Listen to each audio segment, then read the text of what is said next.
कि इस सृष्टि का जो रचयिता है, सृष्टि साकार है या निराकार? तो साकार सृष्टि का रचयिता भी निराकार होगा या साकार?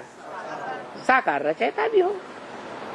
तो वो साकार रचयिता जो सारी सृष्टि का, जड़ जंगम सृष्टि का रचयिता है, वो प्रकृति के 5 तत्वों का मूल रूप में, बीज रूप में पुतला है।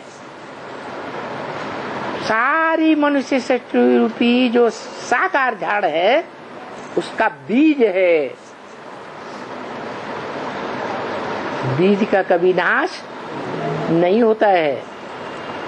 उस बीज से ही ये सारा संसार निकलता है और महामृत्यु के समय उस बीज में ही सारी दुनिया समा जाती है। इसीलिए गीता में लिखा है, अव्यक्त मूर्तिना, मेरी अव्यक्त मूर्ति में सारी दुनिया महामृत्यु के समय समा जाती है।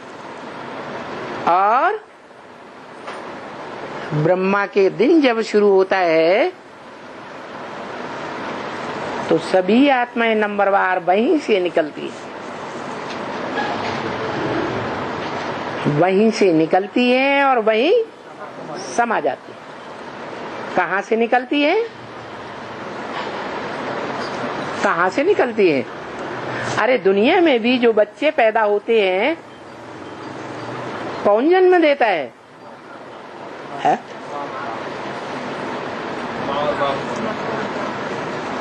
कोई कहता है माँ जन्म देती है, कोई कहता है बाप जन्म देता है, कोई कहता है माँ बाप दोनों जन्म देते हैं।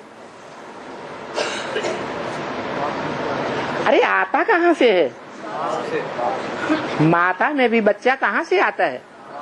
बाप से आता है ना।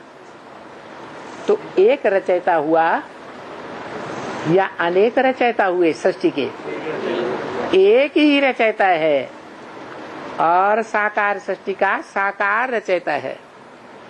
वो साकार रचयिता जब स्वयं संपूर्ण सतो प्रधान बनता है, संपन्न बनता है, तो संपन्न सृष्टि की रचना करता है। वो जब रजो प्रधान बनता है तो सारी सृष्टि रजो प्रधान बनती है। वो जब तमो प्रधान बनता है तो सारी सृष्टि तमो प्रधान बनती है। एक के पतित बनने से सब पतित बन जाते हैं। क्या बोला मुरली में?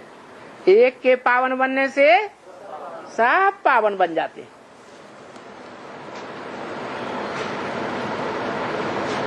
तो सारा मदार किसके ऊपर है?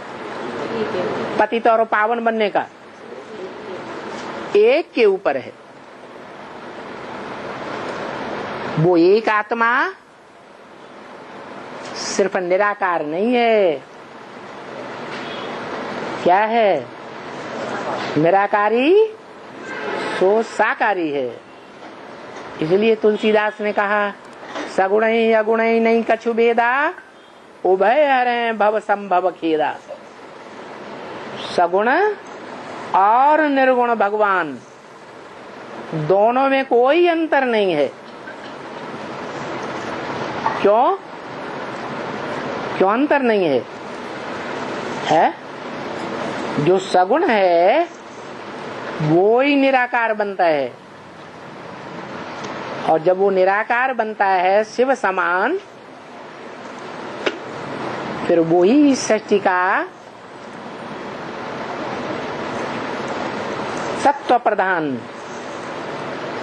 रूप धारण करता है,